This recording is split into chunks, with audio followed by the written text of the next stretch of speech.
So this is a dream story. I came from the automotive industry, which has no relation basically to what I do now. I started at the bottom.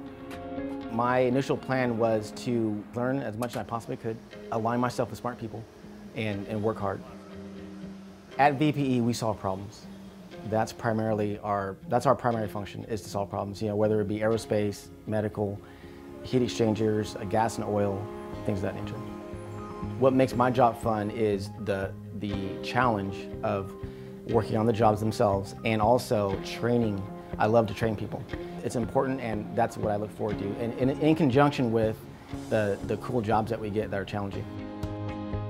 Well, my experience with Manex is they are a tool that helps formulate ideas and maybe put ideas in motion, or take strategic planning and making it more clear so that it's usable. They have the tools to basically streamline it to where it makes success and you can actually you can implement, they're implementable. How you communicate at work usually has an impact on how you communicate at home. You're really just communicating with people, and some people need to be communicated differently. The linchpin is a communication, being able to connect with people and share experiences and ideas. If you're the type manager where you are going to try to solve every single problem, you can never get your job done.